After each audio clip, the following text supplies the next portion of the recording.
आप देखो, हम क्योंकि दास ने दोनों जमाने देखे हैं, वो जमाना भी देखा है कि आपस में कितना प्यार होता था। हमारे चाचे ताऊ दूर दूर के रिश्तेदारों का गांव में एक दूसरे का सहयोग करते थे। किसी पर आपत्ति आ जाती थी, सब सारा का सारा गांव इकट्ठा हो जाता था, उसको हमदर्दी देते थे, हम तेरे साथ हैं, घबराइए मत, कोई बात नहीं, और इतनी मदद करते थे। वह आपत्ति एकदम भूल जाता था इंसान। और आज सोचा यूँ मर जाए तो बढ़िया जल्दी पड़ोसी, और अपने आप को पता नहीं क्या बना लिया, 2 अक्षर सीख लिए, कोई अफसर लग गया और कल मृत्यु हो जाएगी, गधा बनेगा। वो दुख नहीं दिखता इस अध्यात्म ज्ञान के अभाव से। तो इस अध्यात्म ज्ञान से हमारी वो मोतिया बिंद समाप्त होगा, जिसके कारण हम बकवाद कर रहे हैं और एक जीव अपने आप को यहाँ पता नहीं क्या मान बैठा है। तो जीव को अपनी औकात का पता लगे, फिर किसी भी पोस्ट पर रहे वो दास बनकर रहेगा, और जिस कारण से उसके कर्म नहीं बिगड़ेंगे। आज आप देख रहे हो, किसी ऑफिस में जाइए, किसी भी ऑफिस में जाइए, कोई ABC कोई कमी नहीं रही किसी की भी। और हमने दास ने उसको भी देखा है, नौकरी करके भी देखा है, वहाँ के लोगों का व्यवहार विचार भी देखा है। तो वहाँ की उसको देखकर हम गांव के व्यवहार से तुलना करता था दास उस समय भी, कि देखो यहाँ और वहाँ में कितना दिन रात का अंतर है। उन लोगों की कैसी वृत्ति है, कैसा व्यवहार है, एक पैसा कमाना अहम है, ना इज्जत करते हैं किसी बड़े छोटे की, बस वो ऐसी बिजली गिर गई। तो कहने का भाव ये है पुण्यात्मा, जब ज्ञान होगा और भक्त बनोगे, आत्मा में डर होगा परमात्मा का, और सामने वाला भी परमात्मा का बच्चा है। और जैसे किसी अफसर के बच्चे को एक नौकर गलत बोल सकता है, उसको गलत व्यवहार कर सकता है, उसको जिसने भांग शराब पी रखी हो वो कर सकता है, लेकिन फिर उसको सजा भी भोगनी पड़ेगी। तो इस प्रकार हमने अकाल की भांग पी रखी है, और हम अपने ही भाई अब इस परमात्मा के बच्चों को सताते हैं छोटे बड़े होकर के। तो इससे आपको डर बनेगा, सच्चाई से परिचित होगे, और चींटी से लेकर हाथी तक और रंग से लेकर राजा तक ये जीव हैं सभी, ब्रह्मा विष्णु महेश तक भी जीव हैं। और कुछ पिछले पनों से थोड़ा सा कोई ऊपर उठा हुआ है तो वो तो ऐसा है जैसे वर्षा के दिनों में चींटियां होती हैं पंखों वाली, और वो पंखों वाली चींटियां उड़ जाती हैं, शेष चींटियां वहीं बैठी होती हैं, वो सोचती हैं तो भगवान बन गई, और पता नहीं कहाँ देवताओं तो मिलकाती होगी। और फिर रात में जब बल्लभ जगते हैं वो उड़ के जाती है, उस बल्लभ का टक्कर मार मार कर या दीपक के अंदर पड़ कर जल कर मर जाती है, या बचती है तो उसकी पाँख कट जाती है, वो कीड़ी घिसर रही होती है वहाँ पर। तो आज तो ये ब्रह्मा विष्णु महेश और देव और यहाँ पर मंत्री मुख्यमंत्री या अफसर बने हैं, ये उन चींटियाँ जैसे समझो जिनका पाँख उगेगी, और ये पाँख कटेंगी एक दिन। कोई रिटायर हो रहा हो ना कोई अफसर, उससे मिलकर देखिए पार्क में जाके, अब उसकी वो पाँख कट गई, अब वो घिसट रहा है वहाँ पर। तो हम फिर इस भगवान के ज्ञान से पहले ही समझ जाएंगे कि हम क्या है।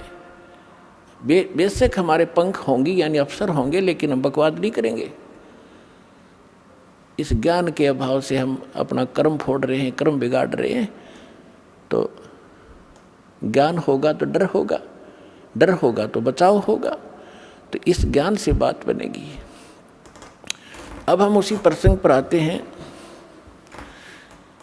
कि जैसे सतगुरु के उपदेश का लाया एक विचार, जय सतगुरु मिलते नहीं जाते नरक द्वार।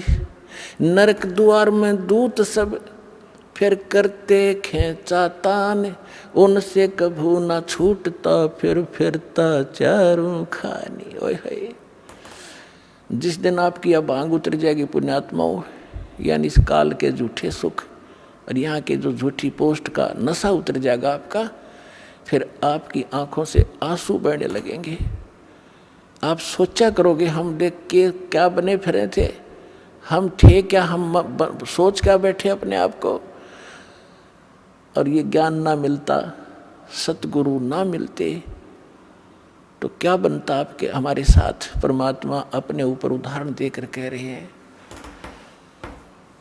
कि जैसे यहाँ से जो मृत्यु हो जाती है, चाहे रंक हो चाहे राजा, सभी मरेंगे और यम के दूत उनको पकड़ कर ले जाएंगे जो सत भक्ति नहीं करते, और भक्ति भी कर रहे हैं वो गलत कर रहे हैं, शास्त्र विधि त्याग का मनमाना आचरण कर रहे हैं। तो वो सभी एक सत्र के प्राणी हैं।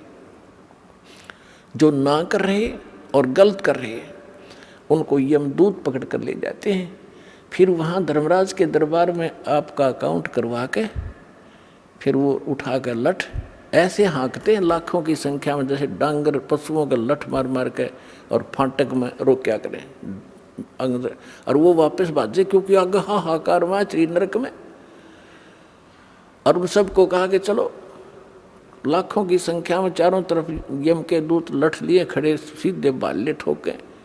ये सूक्ष्म शरीर के अंदर प्राणी मरता नहीं, लेकिन पीड़ा बहुत होती है इसको।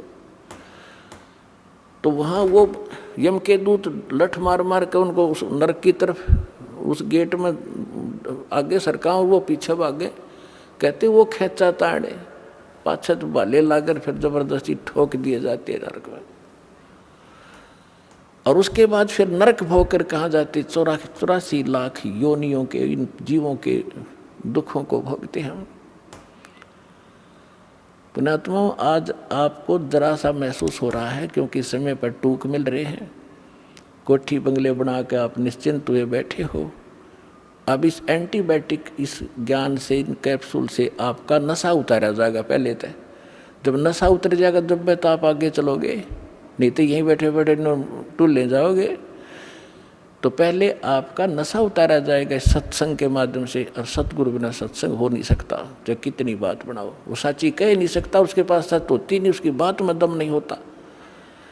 वह कहते हुए सोबर सोचता है कहीं तेरी झूठ ना पकड़ी जा। और यह सारे वचन सत्य हैं, सारा ज्ञान सत्य है, सब मंत्र सत्य है, और भगवान हमारा सत्य है, सत साहिब है। तो क्या बताते हैं भगवान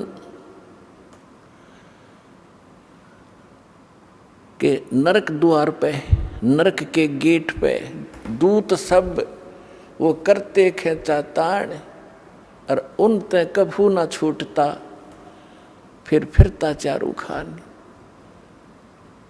चार खानी में भरमता। चार खानी कौन सी है? जैसे कुछ तो अंडे से उत्पन्न होते हैं, कुछ जेर में लिपटे हुए उत्पन्न होते हैं, उनको बोलते हैं अंडज, जेरज, श्वेतज और उद्भुत। ये 4 प्रकार से जीवों की उत्पत्ति होती है। इनको 4 ग्रुपों में बांटा गया है। इसमें 84 लाख प्रकार के प्राणी होते हैं, जैसे मच्छर, मक्खी की, पशु पक्षी सारे लगा करके। तो परमात्मा कहते हैं कि उसके बाद फिर 84 लाख प्रकार के प्राणियों के शरीरों में दुख उठाते। 4 खानी में भरमता और कभू न लगता पार, सो फेरा सब मिट गया मेरे सतगुरु के उपकारी। ओए होए। अब क्या बता रहे हैं परमात्मा कि इतना आपको बाईपास निकाल दिया सतगुरु ने। और फिर क्या बताते हैं? 7 समुद्र की मसीह करूं, लेखनी करूं बन राय, धरती का कागज करूं, गुरु गुण लिख्यो न जाए। अब लिख के दिखाओ गुरु के गुण, ऐसे सतगुरु के गुण जो इतने दुखों से आपको बचाएगा। एक कुत्ते की जीवनी लिखने लग जाओ, उसके पास गधे की लिखो, फिर सूअर का देखो क्या खाता है, कहाँ रहता है, और आप और हम कहाँ रह रहे हैं। ये सुविधा आपको क्यों प्राप्त है? जैसे विद्यार्थी को माता पिता, चाहे मजदूर हों, चाहे किसान हों, या कोई बिजनेसमैन है, अपने बच्चों को पूरी सुविधा देता है, समय देता है कि बेटा जाओ तुम स्कूल में शिक्षा ग्रहण करो, अच्छी ड्रेस पहनाता है, आपसे फटे पुराने पहनता है, उसको अच्छी ड्रेस देता है। और जो बच्चा उस विद्या काल में शिक्षा समय के अंदर बकवाद करता है, शिक्षा ग्रहण नहीं करता है, आगे जाकर उसको कितना कष्ट होता है।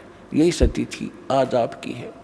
जिनको मानव शरीर प्राप्त है वो उस विद्यालय में प्रवेश प्राप्त है जिसमें मोक्ष हो सकता है, मोक्ष होता है। यानी भक्ति के लिए आपको ये ड्रेस अलग से मिली है, ये सुविधाएं मिली है, और जो इन सुविधाओं का दुरुपयोग करता है, कोठी बंगले बनाने में अपना जीवन नाश कर रहा है और यहाँ के ड्रामाबाजी करके ब्याह शादियों में अपनी शानो शौकत दिखाता है, वो महामूर्ख व्यक्ति है इस भक्ति के मार्ग में।